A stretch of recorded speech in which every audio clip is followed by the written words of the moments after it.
Hello बच्चों, कैसे हो? आज हम कर रहे हैं 11th की जो थर्ड यूनिट है, classification of elements and periodicity in properties. ठीक है, तो इसमें ये इसके कुछ पॉइंट्स जो हैं, मतलब मोस्टली पॉइंट्स लगा लीजिए आप आपने 10th में भी पढ़े हुए हैं, तो उन्हीं को ही थोड़ा सा ब्रॉडली हमें एक्सप्लेन करना है। बस पॉइंट्स आपने सब सुने हुए हैं, सब पढ़े हुए हैं, थोड़ा सा अच्छे से एक्सप्लेन करेंगे यहाँ पर हम। तो सबसे पहले बात आती है कि जो क्लासिफिकेशन किया गया था एलिमेंट्स का, तो एलिमेंट्स को क्लासिफाई क्यों किया गया था? ठीक है, तो सिंपल सा आंसर है कि भी जब हम किसी भी चीज को हम स्टडी करते हैं और वो चीज अगर हम अच्छे से क्लियरली उसको अगर हम समझ नहीं पाते हैं, तो जो एलिमेंट्स थे हमारे पास स्टार्टिंग टाइम में, तो उन एलिमेंट्स को स्टडी करना, उनकी प्रॉपर्टीज को, केमिकल फिजिकल प्रॉपर्टीज को स्टडी करना थोड़ा सा टफ था। तो इसलिए साइंटिस्ट जो थे उस टाइम, उन्होंने एक आइडिया लगाया कि अगर हम एलिमेंट्स को उनकी प्रॉपर्टीज के बेस पे अगर अरेंज कर दें, मतलब सेम जो प्रॉपर्टीज के हैं उनको एक साइड में कर दें, जो अलग प्रॉपर्टीज के हैं उनसे और आपस में सिमिलर हों तो उनको हम एक साइड कर दें, तो उनको याद रखना थोड़ा सा इजी हो जाएगा। तो सब ने अपना अपना तरीका लगाया क्लासिफाई करने का कि उनको हम कैसे इजीली से पढ़ सकते हैं, कैसे इजीली से हम उनकी स्टडी कर सकते हैं। तो आपने पढ़ा हुआ है 10th में ये कि सबसे पहले कौन आए थे? डोबेराइनर आए थे। उन्होंने क्या किया था? तीन एलिमेंट्स के ग्रुप बनाए थे जिनको ट्राइड नाम दिया था। ठीक है, और उन तीन ग्रुप के जो एलिमेंट्स थे उनकी प्रॉपर्टीज को सिमिलर दिखाया था उन्होंने। लेकिन वो जो क्लासिफिकेशन है वो जो है सभी एलिमेंट्स की जो प्रॉपर्टीज हैं या सभी एलिमेंट्स को अच्छे से अरेंज नहीं कर सके थे वो, तो इसलिए वो फिर जाते हैं। ठीक है, उसके बाद फिर आया था न्यूलैंड। न्यूलैंड ने क्या किया था? एलिमेंट्स को म्यूजिकल जो नोट्स होते हैं उनके फॉर्म में अरेंज किया था। ठीक है, लेकिन वो भी सक्सेस नहीं हो पाए अच्छे से अपने उस क्लासिफिकेशन में। ठीक है, उसके बाद एक आया था क्लासिफिकेशन लोथर मेयर का, वो आपके साथ 10th में नहीं है, वो 11th में ही है, लेकिन वो तो ये सब फेलियर है। तो फेलियर जो है वो आपके सिलेबस से हटा दिए गए हैं वैसे तो, लेकिन थोड़ा सा रिमाइंड करवा रही हूँ आपको मैं। ये जो लोथर मेयर है उसने क्या किया था? उसने एटॉमिक वॉल्यूम और एटॉमिक मास के बीच में ग्राफ बनाया था, ग्राफिकल रिप्रेजेंटेशन दी थी उसने। और जो ग्राफ था उसने कुछ इस तरह से ग्राफ बनाया था, इस तरह से ग्राफ बनाया था। एटॉमिक वॉल्यूम और एटॉमिक मास, इसके बीच में उन्होंने ग्राफ बनाया था। किसने? लोथर मेयर का जो क्लासिफिकेशन था, ये लोथर मेयर क्लासिफिकेशन जो है उसके अंदर था ऐसा। तो ग्राफ के अंदर फिर उसने क्या किया? एटॉमिक मास के बेस पे एलिमेंट्स को अरेंज किया। और अगर आपको ध्यान हो, आपने 10th में पढ़ा था, डोबेराइनर एंड न्यूलैंड्स का जो क्लासिफिकेशन था वो भी एटॉमिक मास के इंक्रीजिंग ऑर्डर में था। सबका पैटर्न एक ही चल रहा था, सभी एक ही चीज को लेकर के थोड़ा थोड़ा अपना अपना डिफरेंट व्यूज दे रहे थे, लेकिन एक पॉइंट सब में कॉमन था। क्या था वो? कि सभी ने एलिमेंट्स के एटॉमिक मासेस के इंक्रीजिंग ऑर्डर में एलिमेंट्स को अरेंज किया था। कि पहले जिसका एटॉमिक मास कम है उसको लगाया, फिर जिसका मास ज्यादा है उस पर अरेंज किया, फिर हाई वाले को, फिर हाई वाले को, इस तरह से अरेंज किया था। ठीक है, तो ऐसे इन्होंने भी लगाया एलिमेंट्स को, ऐसे एटॉमिक मास के इंक्रीजिंग ऑर्डर में ऐसे अरेंज कर दिया इसमें, यहाँ पर ऐसे। फिर क्या निकाला रिजल्ट इन्होंने? कि जो एलिमेंट्स पीक पे हैं, जो ग्राफ बनाया ना उसकी पीक पे जो एलिमेंट्स हैं वो सिमिलर प्रॉपर्टीज के हैं, और जो असेंडिंग लाइन के ऊपर हैं, असेंडिंग लाइन पे, उनकी सेम प्रॉपर्टीज दिखाई इसने, और जो डिसेंडिंग लाइन पे हैं उनकी प्रॉपर्टीज इसने सेम दिखाई। ऐसे करके बनाया था। ठीक है, लेकिन ये भी अपने टाइम में, उस टाइम जो है, ये भी सभी एलिमेंट्स को क्लासिफाई नहीं कर पाए थे, तो ये भी फेल्ड हो जाते हैं। इसके बाद कौन आए थे? फिर मेंडलीव आए थे। मेंडलीव ने थोड़ा सा एक अच्छा बेस दिखाया था, पैटर्न अच्छा दिया था, कि उन्होंने एलिमेंट्स को कॉलम्स एंड रोज के अंदर अरेंज किया था। उन्होंने एक टेबल बनाई थी, मतलब एक टेबल दी थी उन्होंने, तो उसमें कुछ हॉरिजॉन्टल और कुछ वर्टिकल रोज के अंदर एलिमेंट्स को अरेंज किया था। तो वो एक उनका बहुत ही मतलब एक पॉजिटिव पॉइंट था उनके क्लासिफिकेशन का, जिससे बाद में बहुत अच्छी हेल्प मिल पाई थी। लेकिन इनका भी जो बेस था अरेंजमेंट का वो क्या था, increasing order of atomic mass. सभी एक ही चीज को फॉलो करते जा रहे थे और इसीलिए फेल होते जा रहे थे। अगर कुछ अलग करते, डिफरेंट करते तो शायद क्या पता वो भी सो सकते थे। तो सभी ने यही पॉइंट फॉलो कर सके सब कि एटॉमिक मास के इंक्रीजिंग ऑर्डर में, और इसी वजह से वो सभी एलिमेंट्स को अरेंज नहीं कर पा रहे थे। क्योंकि किसी भी सब्सटेंस की जो फिजिकल प्रॉपर्टीज हैं वो चलो शायद मास के ऊपर डिपेंड कर जाएं एक आध प्रॉपर्टी, लेकिन जो केमिकल प्रॉपर्टीज हैं वो मास पे डिपेंड ना हो करके, और वो किस पे डिपेंड करती हैं, वो इलेक्ट्रॉन्स पे डिपेंड करती हैं केमिकल प्रॉपर्टीज, ठीक है। और इलेक्ट्रॉन्स मीन्स वो डिपेंड करती हैं एटॉमिक नंबर पे, क्योंकि किसी भी एलिमेंट में, किसी भी एटम के अंदर जितने इलेक्ट्रॉन्स होते हैं उतना ही उसका एटॉमिक नंबर है ना। तो जितने एटॉमिक नंबर है उतने प्रोटॉन्स हैं, और जितने प्रोटॉन्स होते हैं उतने ही क्या होते हैं, इलेक्ट्रॉन्स होते हैं, और इलेक्ट्रॉन्स ही किसी भी केमिकल रिएक्शन में पार्टिसिपेट करते हैं। तो जब इलेक्ट्रॉन्स का इन्वॉल्वमेंट होता है ना, मतलब किसी भी केमिकल रिएक्शन के अंदर इलेक्ट्रॉन्स ही क्या कर रहे हैं, पार्टिसिपेट कर रहे हैं, ठीक है। तो उन्हीं इलेक्ट्रॉन्स की वजह से ही वो एलिमेंट अपनी प्रॉपर्टी शो करेगा। लेकिन इलेक्ट्रॉन्स का तो एटॉमिक नंबर का तो कोई जिक्र ही नहीं कर रहा था, इसलिए सब क्या होते जा रहे थे, फिर होते जा रहे थे वन बाय वन। लेकिन जो मेंडलीव है, मेंडलीव की कुछ मेरिट्स भी हैं, कुछ डीमेरिट्स भी हैं, लेकिन इसने कुछ अब बहुत सारे अच्छे पॉइंट्स भी दिए हैं, पॉजिटिव पॉइंट्स भी इसके थे। तो ये इसीलिए मेंडलीव को हम क्या बोलते हैं, father of periodic table. Mendeleev is the father of periodic table, ठीक है। तो ये सब आपने 10th में पढ़ा हुआ है ये सभी। तो मैं इन सब जो फेलियर है उन पे ज्यादा फोकस नहीं कर रही हूँ। अभी जो प्रेजेंटली हम क्या पढ़ रहे हैं, कौन सा क्लासिफिकेशन, कौन सी टेबल हम पढ़ते हैं, हम उसके बारे में थोड़ा पढ़ेंगे आज, ठीक है। ये सब आपने 10th में रिवाइज किया हुआ है, तो थोड़ा सा आप देख लेना वहां से। तो जो मॉडर्न पीरियोडिक टेबल है,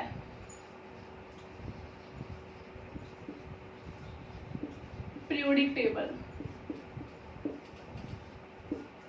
या जिसको हम बोल देते हैं लॉन्ग फॉर्म पीरियोडिक टेबल,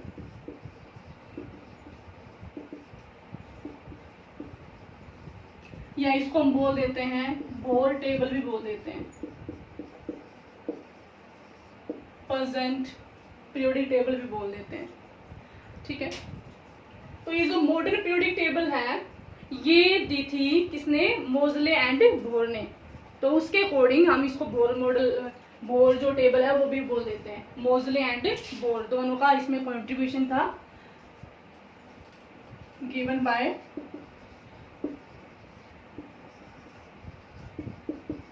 मोजले एंड बोर, इन दोनों का इसमें कंट्रीब्यूशन था, ठीक है।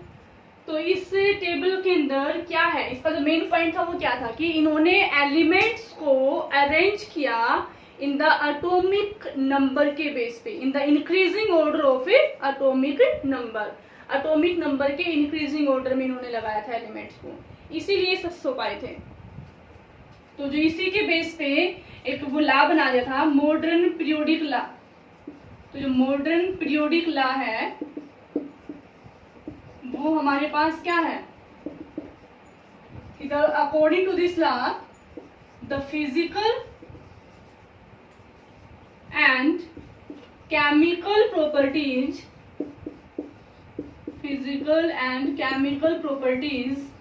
आर periodic function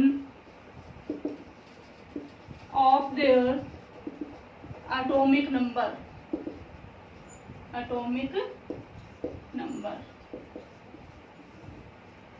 मीन्स किसी भी जो भी एलिमेंट्स हैं उनकी केमिकल और जो फिजिकल प्रॉपर्टीज हैं वो एक सर्टेन इंटरवल के बाद में क्या हो रही है, रिपीट हो रही है। लेकिन वो इंटरवल हम किसके बेस पे देख रहे हैं, एटॉमिक नंबर के। जब एटॉमिक नंबर के एक सर्टेन इंटरवल के बाद जब आप उसी चीज में, उसी कॉलम में, उसी लाइन में जब आप एंटर करेंगे, उसी चीज में हम जब रिपीट होते हैं तो उनकी जो प्रॉपर्टीज हैं वो सेम हो जाती हैं, ये इसमें बोला हुआ है। मीन्स जो प्रॉपर्टीज हैं वो एटॉमिक नंबर के बेस पे यहाँ पर अरेंज की हुई है, एलिमेंट्स को एटॉमिक नंबर के बेस पे अरेंज किया हुआ है। ठीक है। अब इस टेबल में कितने हॉरिजॉन्टल रो बनाए गए, कितने वर्टिकल रो बनाए गए, और मैंड्रीव ने भी ये कहा था कि जो हॉरिजॉन्टल रोज हैं या जो हॉरिजॉन्टल कॉलम है उनको नाम दिया था पीरियड्स का, एंड जो वर्टिकल कॉलम्स हैं उनको नाम दिया था ग्रुप्स का। ठीक है, ऐसे जो ये वर्टिकल कॉलम है ऐसे उनको हम बोलते हैं ग्रुप, और ऐसे जो हॉरिजॉन्टल कॉलम जो होते हैं उनको हम क्या बोलते हैं, पीरियड्स। ठीक है, तो जो मॉडर्न पीरियोडिक टेबल जो है उसका एक थोड़ा सा फ्लो चार्ट मैं आपको बना के दिखा रही हूँ।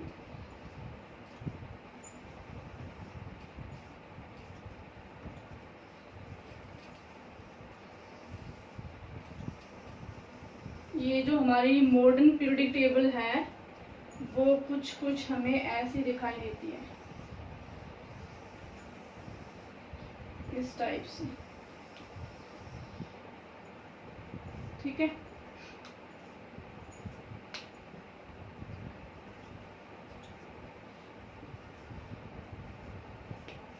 इस तरह से कुछ। तो ये फर्स्ट हॉरिजॉन्टल रो है, फिर ये सेकंड,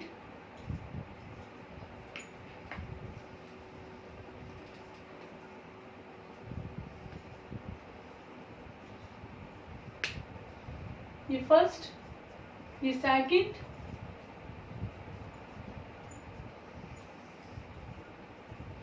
ये थर्ड हॉरिजॉन्टल रो, ये फोर्थ, ये फिफ्थ, ये सिक्स्थ और ये सेवन। तो इस तरह से 7 जो है हॉरिजॉन्टल ऐसे कॉलम बनाए गए थे, और 2 नीचे जो है अलग से 2 कॉलम नीचे थे जिनको हम क्या बोलते हैं, लैंथेनॉइड्स। और ऐसे जो बनाए थे वर्टिकल कितने थे, 18। मीन्स जो मॉडर्न पीरियोडिक टेबल है उसके अंदर जो पीरियड्स हैं उनकी संख्या कितनी थी, 7। और जो ग्रुप है, ग्रुप मीन्स वर्टिकल जो कॉलम्स हैं वो कितने थे, 18। वो कितने थे, 18 कॉलम बनाए हुए थे। 18 ग्रुप हैं इसके अंदर, और 7 क्या है, पीरियड्स हैं। तो ये 1 2 ये पहला ग्रुप, ये दूसरा ग्रुप, और 3 से लेकर के और 12 तक मैं यहाँ पर ऐसे दिखा देती हूँ। ये 3 से लेकर के 12 तक यहाँ पर है ये, और फिर 13 से लेकर के और ये 16 17 18 तक, ये 18 तक है। 16 से लेकर के 18 तक जो है वो इसमें आते हैं। ठीक है, अब देखिए ये जो ग्रुप और कॉलम्स बनाए हुए हैं इनको कुछ ब्लॉक्स में डिवाइड किया हुआ है। जो पहला और जो दूसरा ग्रुप है इनको नाम दिया एस ब्लॉक का, कि ये एस ब्लॉक है। तीसरे ग्रुप से लेकर के 12 वाले ग्रुप तक जो एलिमेंट्स हैं यहाँ पर, ये बीच वाला जो है ये पोर्शन, ये जो पोर्शन है, ये हमारे पास जो बीच वाला पोर्शन है ग्रुप नंबर 3 से लेकर के 12 तक, इसको नाम दिया डी ब्लॉक का, कि ये डी ब्लॉक के एलिमेंट्स हैं। और 13th ग्रुप से लेकर के और 18 तक इनको नाम दिया पी ब्लॉक का, कि ये पी ब्लॉक है। और नीचे 2 सीरीज बनाई हुई थी यहाँ पर, एक को बोलते हैं लैंथेनॉइड सीरीज, ये लैंथेनॉइड सीरीज है, और नीचे वाली जो है उसको बोलते हैं एक्टिनॉइड सीरीज। और इन दोनों सीरीज को कलेक्टिवली नाम दिया एफ ब्लॉक का। तो हमारी जो पीरियोडिक टेबल है उसको 4 ब्लॉक में डिवाइड किया हुआ है। ठीक है, S block, D block, P block और ये एफ ब्लॉक में डिवाइड किया हुआ है। कौन कौन से ग्रुप किस किस ब्लॉक में आते हैं, पहला और जो दूसरा है वो एस ब्लॉक में, पहला और जो दूसरा है वो एस ब्लॉक में आता है। 3 से लेकर के 12 तक जो है वो किस में आते हैं, डी ब्लॉक में। और 13 से लेकर के 18 तक जो है वो आते हैं पी ब्लॉक में, और जो लैंथेनॉइड और जो एक्टिनॉइड सीरीज हैं वो आती हैं एफ ब्लॉक में। ठीक है, अब इन एलिमेंट्स को, इन ग्रुप के एलिमेंट्स को ये पर्टिकुलर जो नाम मिला है ब्लॉक का कि एस पी डी एफ, ये नाम किस बेस पे मिला है? आपने सेकंड वाले यूनिट में इलेक्ट्रॉनिक जो कॉन्फ़िगरेशन है वो पढ़ी थी। ठीक है, तो उसमें हम जब किसी भी एलिमेंट की जब इलेक्ट्रॉनिक कॉन्फ़िगरेशन जब हम पढ़ते हैं तो जब हम देखेंगे कि उसका जो लास्ट वाला जो इलेक्ट्रॉन है ना, लास्ट वाला इलेक्ट्रॉन वो कौन से वाले ऑर्बिटल में आपने फिल किया है। तो ये जो पहला और जो दूसरा जो ग्रुप है, इसके जो एलिमेंट्स हैं इनकी जब हमने इलेक्ट्रॉनिक कॉन्फ़िगरेशन लिखी तो ये फाइंड आउट हुआ कि इनका जो लास्ट वाला इलेक्ट्रॉन है, जो वैलेंस इलेक्ट्रॉन है, वो क्या हो रहा है, वो एस ऑर्बिटल में एंटर कर रहा है, एस ऑर्बिटल में, इसलिए इनका नाम क्या रखा, एस ब्लॉक नाम रखा। ठीक है, अच्छा, फिर उसके बाद जो ये 3rd से 12 वाले जो एलिमेंट्स हैं इनकी जब इलेक्ट्रॉनिक कॉन्फ़िगरेशन लिखी गई तो फाइंड आउट हुआ कि इनका जो लास्ट इलेक्ट्रॉन है वो डी ऑर्बिटल में आता है। ठीक है, लेकिन वो आता है पेनुल्टीमेट सेल में। ठीक है, पेनुल्टीमेट सेल क्या होती है वो भी मैं अभी आपको बताती हूँ। एंड जो 13 से 18 वाले हैं उनका लास्ट इलेक्ट्रॉन एंटर करता है पी ऑर्बिटल में, और इनका एंटर करता है एफ ऑर्बिटल में लास्ट इलेक्ट्रॉन, इसलिए इनको उस ऑर्बिटल के हिसाब से ब्लॉक का नाम दे दिया गया। ठीक है, अब आप देख रहे हैं कि जो ये एस में जो फर्स्ट ग्रुप के जो एलिमेंट्स हैं इनकी प्रॉपर्टीज यहाँ पे सिमिलर हैं, ये जो सेकंड ग्रुप के जो एलिमेंट्स हैं इनकी प्रॉपर्टीज सिमिलर हैं। अच्छा, इन प्रॉपर्टीज का ये जो रिपीटिशन है ना, एक रिपीटिशन के बाद, मतलब जब आप पहला जो यहाँ पर है हाइड्रोजन, यहाँ पे होता है हीलियम, आप हाइड्रोजन से पहले कहाँ पर आए, हीलियम पे आए। ठीक है, फिर उसके बाद यहाँ पर आप किस में आएंगे, लिथियम में। ठीक है, फिर उसके बाद आप किस में आते हैं, लिथियम के बाद में बेरिलियम में। ठीक है, फिर किस पे आते हैं, बोरोन पे। ठीक, फिर उसके बाद में कार्बन, कार्बन के बाद कौन आता है 15th वाले ग्रुप पे, नाइट्रोजन, फिर ऑक्सीजन, ऑक्सीजन के बाद यहाँ पे कौन आता है, फिर फ्लोरीन, और फिर कौन आता है इधर, ये नियोन। इस तरह से तो जब हम एक ऐसे एटॉमिक नंबर के बेस पे ऐसे इंक्रीजिंग ऑर्डर में चलेंगे 1 by 1 ऐसे हम चलते हैं। ठीक है, और उसके बाद से हीलियम के बाद जब आप यहाँ पे आए तो यहाँ पर हमारे पास कौन है, लिथियम, यहाँ पे कौन होता है, सोडियम, लिथियम, सोडियम, यहाँ पे कौन आता है, पोटेशियम। ठीक है, यहाँ पे कौन आता है, रुबिडियम, यहाँ पे कौन आता है, सीजियम, यहाँ पे कौन आता है, फ्रेंसियम। तो एक इंटरवल के बाद जैसे हम आगे बढ़े एटॉमिक नंबर के बेस पे, और जब वापस हम इसी वाले कॉलम में आए तो यहाँ पर जो एलिमेंट्स रखे हुए हैं इनकी प्रॉपर्टीज क्या है, सिमिलर है। तो अगर हमने लिथियम की स्टडी कर ली मान लो, तो इन सब की स्टडी हो जाएगी, फिर इन सबको इजी है याद करना।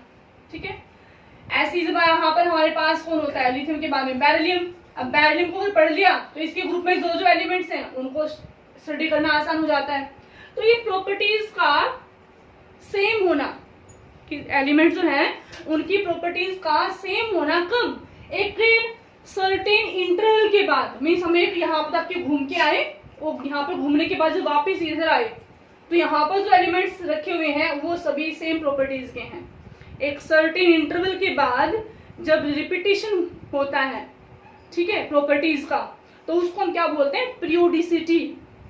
इट इज द पीरियोडिसिटी, मतलब किसी का रिपीटिशन होना, किसका, प्रॉपर्टीज का, केमिकल या फिजिकल प्रॉपर्टीज का रिपीट होना कब, एक सर्टेन इंटरवल के बाद, घूम के आए वहां तक, उसके बाद जब यहाँ आए तो प्रॉपर्टी सेम हो गई, फिर आगे चले नेक्स्ट वाले ग्रुप्स के अंदर, फिर जब इसी में आए तो प्रॉपर्टी फिर से सिमिलर हो गई है। तो प्रॉपर्टीज का सिमिलर होना एक इंटरवल के बाद, उसको हम क्या बोलते हैं, पीरियोडिसिटी। और इस पीरियोडिसिटी का कारण क्या है कि इन एलिमेंट्स के पास जो इलेक्ट्रॉनिक कॉन्फ़िगरेशन, इनकी जो वैलेंस सेल इलेक्ट्रॉनिक कॉन्फ़िगरेशन है, वैलेंस सेल, लास्ट वाली सेल में जो हमने इलेक्ट्रॉनिक कॉन्फ़िगरेशन दिखाई है वो इन सब की सेम है। Means they have the same number of valence electron, they have the same valence electron, each group have the same number of valence electron. हर एक ग्रुप में जो जो एलिमेंट्स रखे हुए हैं उनके पास में सेम वैलेंस इलेक्ट्रॉन है, सेम वैलेंस इलेक्ट्रॉनिक कॉन्फ़िगरेशन रखते हैं, इसलिए वो पीरियोडिसिटी शो कर रहे हैं, इसलिए उनकी जो प्रॉपर्टीज हैं वो सिमिलर हैं।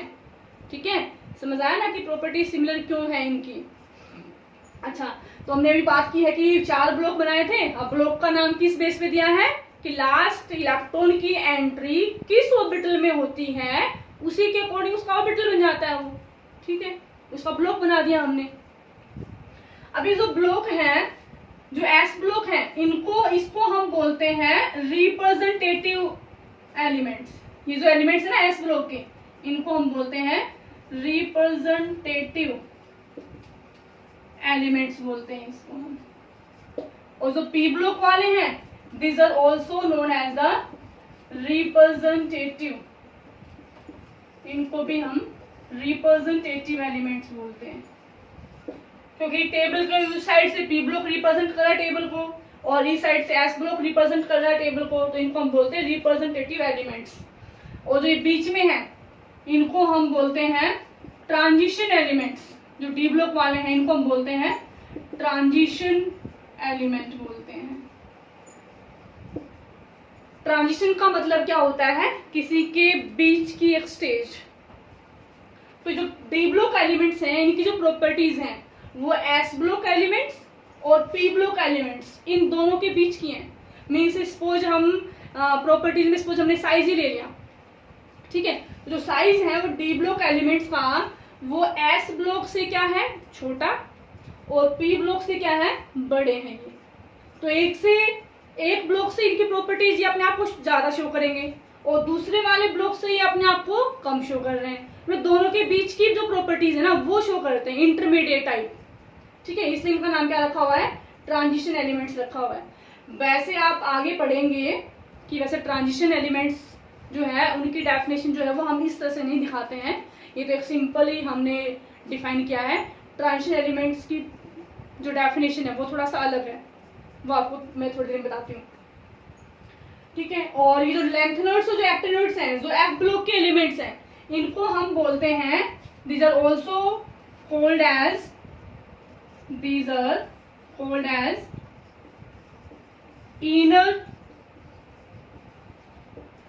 ट्रांजिशन एलिमेंट्स बोलते हैं इनको हम। ठीक है, इनर ट्रांजिशन एलिमेंट्स क्यों बोलते हैं, क्योंकि अगर आप देखेंगे ये पहला पीरियड, ये दूसरा, तीसरा, चौथा, पांचवा, और ये छठा, और ये सातवां, 6 पीरियड है ये 7th पीरियड है ये। ठीक है, तो जब आप एटॉमिक नंबर के बेस पे अरेंज किया है ना हमने यहाँ पर इसको टेबल को, तो एटॉमिक नंबर के बेस पे जब आप देखेंगे तो यहाँ पर जो है 58 जो है, 58 के बाद यहाँ पर एलिमेंट से शुरू हो रहे हैं 72 से। 58 के बाद यहाँ पे जो एलिमेंट्स हैं वो शुरू हो रहे हैं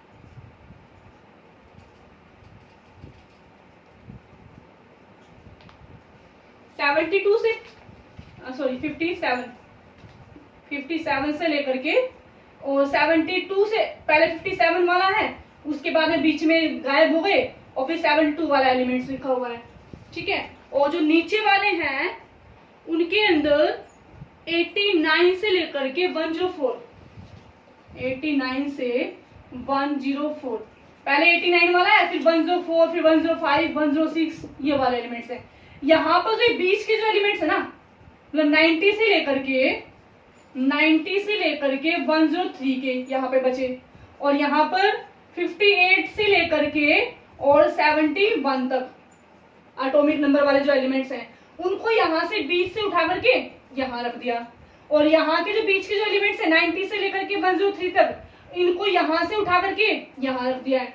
तो मतलब अगर ये यहाँ नहीं रखते तो ये भी क्या थे, ये भी एक तरह से ट्रांजिशन एलिमेंट्स थे ना, लेकिन ट्रांजिशन एलिमेंट्स के बीच में से उठा करके इनको यहाँ पे रखा हुआ है, इसलिए इनका नाम क्या रख दिया, इनर ट्रांजिशन एलिमेंट, कि उनके अंदर के ही हैं।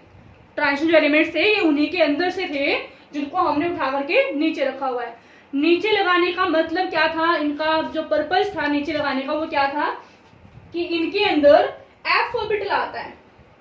इनकी जो लास्ट वाली सेल है, जो इलेक्ट्रॉन से लास्ट इलेक्ट्रॉन, वो एफ ऑर्बिटल में एंटर करता है, और इनके अंदर जो इलेक्ट्रॉन था वो डी ऑर्बिटल में एंटर करता था। इसलिए जो प्रॉपर्टीज हैं उनको स्टडी करने में कंफ्यूजन ना हो, इसलिए इसको उठा करके यहाँ पे रख दिया था। ठीक है, तो ये कुछ एलिमेंट्स हैं हमारे पास, ये कुछ हमने ब्लॉक्स बना रखे हैं इस तरह से। ठीक है, अब इसके बाद हम दिखाएंगे इनकी इलेक्ट्रॉनिक जो कॉन्फ़िगरेशन है, जर्नल इलेक्ट्रॉनिक कॉन्फ़िगरेशन। तो जो एस ब्लॉक है, एस ब्लॉक के लिए जो इलेक्ट्रॉनिक कॉन्फ़िगरेशन है, जो journal electronic configuration, valence shell electronic configuration, इसको सभी एलिमेंट्स फॉलो करते हैं। हम कंप्यूटर नहीं दिखा रहे हैं यहाँ पर, क्योंकि सभी का एटॉमिक नंबर अलग अलग होता है ना, तो उसी के हिसाब से सेल तो अलग अलग आएंगी सबकी। में किसी में एक सेल है, किसी में 2 है, किसी में 3 है, किसी में 4 है, लेकिन लास्ट वाली जो इलेक्ट्रॉन्स है वो कौन सी वाले ऑर्बिटल में एंटर कर रहे हैं उसके अकॉर्डिंग हम दिखा रहे हैं वैलेंस सेल। तो ये हमारे पास होती है जो journal electronic configuration S block के लिए, वो होता है NS122। एन का मतलब क्या है, लास्ट वाली सेल, nth सेल, जो भी लास्ट सेल है। ठीक है, तो जो लास्ट वाली सेल है उसका जो इलेक्ट्रॉन है वो कौन से वाले ऑर्बिटल में आएगा, एस ब्लॉक, एस ऑर्बिटल में।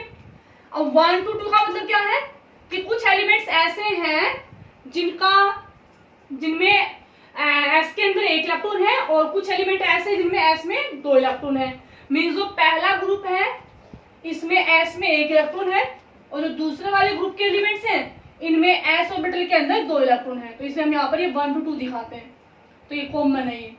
ठीक है, और जो पी ब्लॉक एलिमेंट्स हैं इनके लिए जो जर्नल इलेक्ट्रॉनिक कॉन्फ़िगरेशन होती है ये हमारे पास होती है NS2 NP126। मीन जो लास्ट वाली सेल है उसके अंदर 2 ऑर्बिटल है, एक S वाला है, एक P है। ये N नंबर ऑफ सेल को रिप्रेजेंट कर रहा है, जिस भी एलिमेंट में लास्ट वाली सेल कौन सी है भी, 1 है, 2 है, 3 है, 4 है, 5 है, जो भी मैक्सिमम सेल कौन सी है उसको रिप्रेजेंट कर रहा है।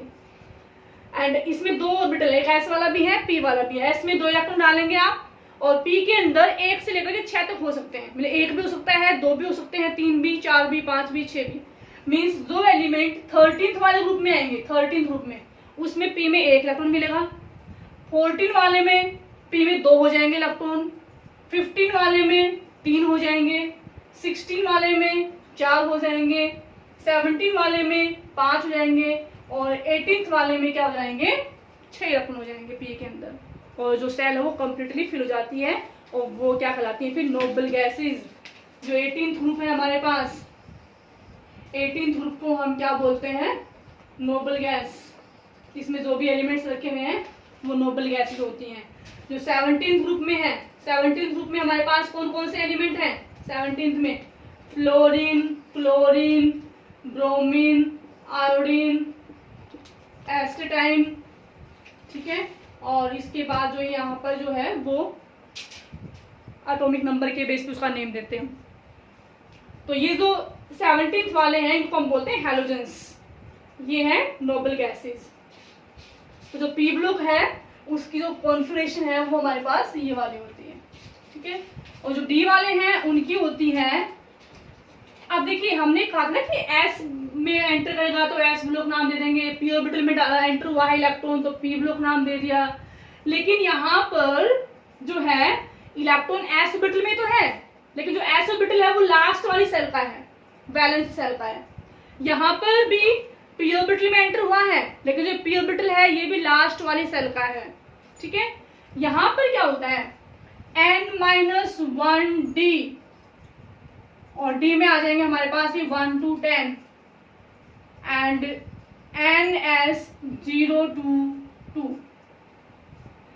मीन्स जो लास्ट वाली सेल है उसमें तो है s ऑर्बिटल, और उससे एक पहले वाली, मान लो सपोज लास्ट वाली सेल किसी में 4 है, 4th वाली सेल है किसी में। ठीक है, तो D जो है वो ऑर्बिटल कौन से वाले सेल का होगा, 3rd वाले सेल का, क्योंकि 4 - 1 3D, वो 3D का होगा, वो 3D सब सेल आएगी वो। ठीक है, तो D में जो है वो 1 से लेकर के 10 तक इलेक्ट्रॉन हो सकते हैं, वो तो एटॉमिक नंबर के ऊपर डिपेंड करेगा।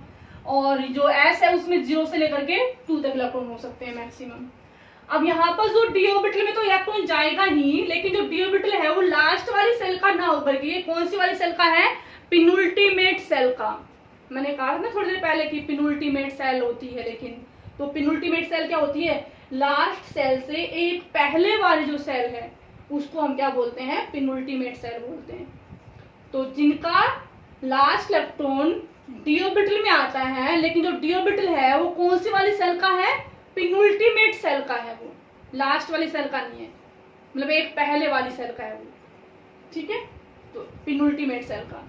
अब जो एफ ब्लॉक की जो है इनके लिए जो कॉन्फिगरेशन है वो हमारे पास क्या है, n-2 n-2f 0 to 14 n-1 d 0 to 1 and ns2, ये हम दिखाते हैं। डी में जो है एक इलेक्ट्रॉन भी हो सकता है, दो इलेक्ट्रॉन भी दिखा देते हैं, कई बार किसी में दो इलेक्ट्रॉन भी दिखा रखे हैं, कहीं पर एक इलेक्ट्रॉन भी दिखा रखा है। तो मैक्सिमम मतलब दो ही हो सकते, दो ज्यादा नहीं। मोस्टली आप देखेंगे कि इलेक्ट्रॉन्स 1 ही मिलेगा आपको, मोस्टली किसी किसी एलिमेंट में ही 2 हो सकता है, अदरवाइज ये मोस्टली 1 मिलता है। तो यहाँ पर जो लास्ट इलेक्ट्रॉन है वो एफ ऑर्बिटल में आया, लेकिन जो एफ ऑर्बिटल है ना वो कौन सी वाली सेल का है, एंटी पिनुल्टीमेट, मीन्स लास्ट वाली सेल से दो पहले वाली, दो अंदर वाली जो सेल है n-2, एन क्या है लास्ट सेल, उससे दो अंदर वाली जो सेल आएंगे ना उनके अंदर होता है, ठीक है। ये तो है इनकी जर्नल इलेक्ट्रॉनिक कॉन्फ़िगरेशन है ये, ठीक है। तो पीरियोडिक टेबल जो है इसके अंदर ये कुछ पॉइंट्स हैं हम दिखाते हैं ये, ठीक है। तो ये थोड़ा सा पॉइंट जो है वो आप पढ़ना, इसके बाद जो है आगे जो है हम करेंगे। तो जो मॉडर्न टेबल है इस मॉडर्न टेबल को आप अच्छे से पढ़ना बेटा, और बाकी जो है कल करते हैं, ठीक है। पढ़ते रहना। Okay bye, take care.